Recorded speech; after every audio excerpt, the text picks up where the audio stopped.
We've got an exclusive investigation for you tonight. The president of South Africa, Cyril Ramaphosa, has begun, and you may have seen this in the press, seizing land from his own citizens without compensation because they are the wrong skin color.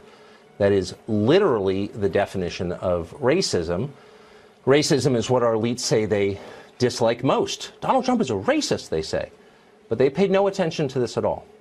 In fact, Ramaphosa is one of Barack Obama's favorite leaders in the world. In a speech just a few weeks ago, Obama praised him. He praised the racist government of South Africa and Ramaphosa by name for, quote, inspiring hope throughout the country. Does our current bureaucratic elite agree with that? Apparently they do. We called over to the State Department for comment on South Africa's land seizures, seizures which should be getting worldwide attention because they are immoral but are getting basically none. And the State Department replied with what is, honestly, an unbelievable statement. We're going to quote it for you at length. Here it is, quote, "We are aware of these reports and have been following this issue very closely for some time. South Africa is a strong democracy with resilient institutions, including a free press and an independent judiciary. South Africans are grappling with the difficult issue of land reform through an open process, including public hearings, broad-based consultations, and active civil society engagement.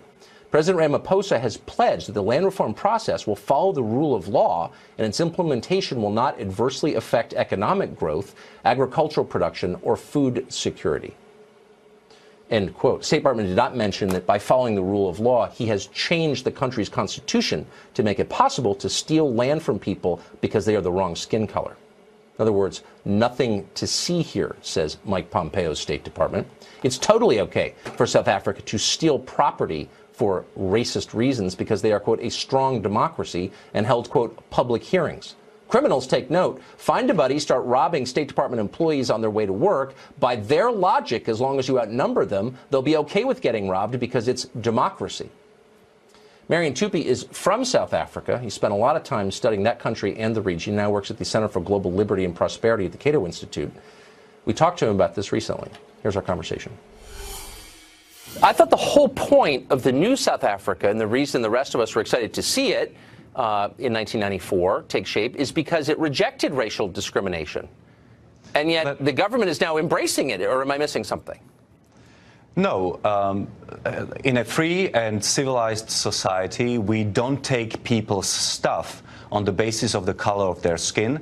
It was wrong when it took place under apartheid. It is wrong now. And it would be a tragedy if South Africa were to repeat the same mistakes it did in the past. So there are really two levels here. First is the moral level, and you and I are in agreement that it's always wrong to punish people for what they look like.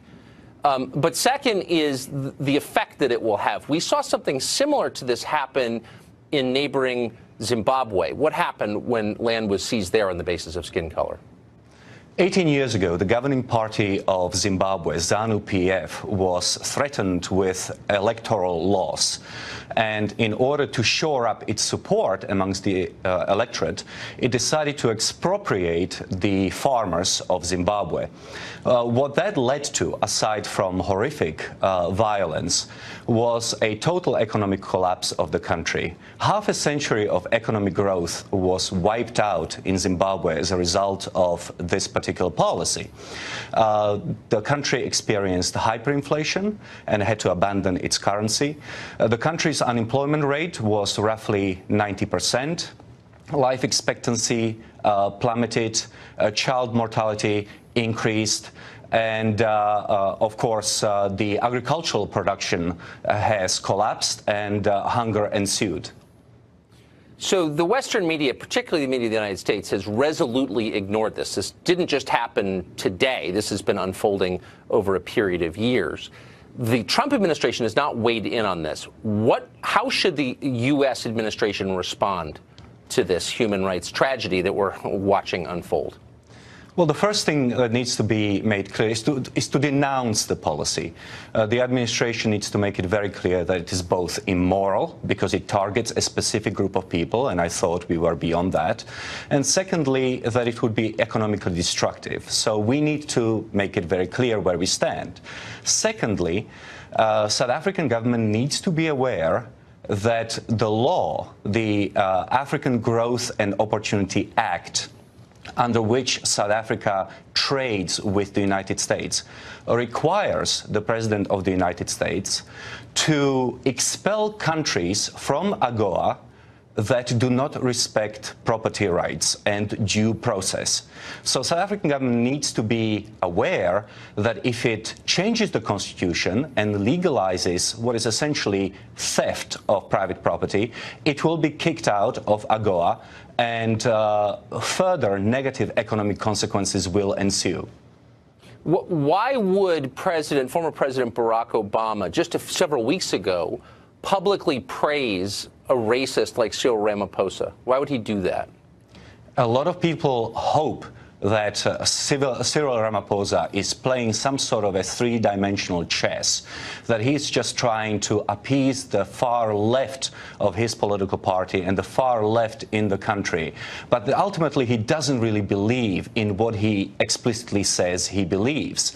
Cyril Ramaphosa has said that by expropriating the farmland, the privately owned farmland in South Africa, he's going to create the Garden of Eden in South Africa. He's going to turn South Africa into hell, just like Zimbabwe is a complete catastrophe. And so Barack Obama should pick up the phone, call Cyril Ramaphosa, and tell him that if he wants to continue to enjoy the good press he's been having, he needs to reverse policy that he is set on and behave in accordance with normal rules that define and characterize free countries.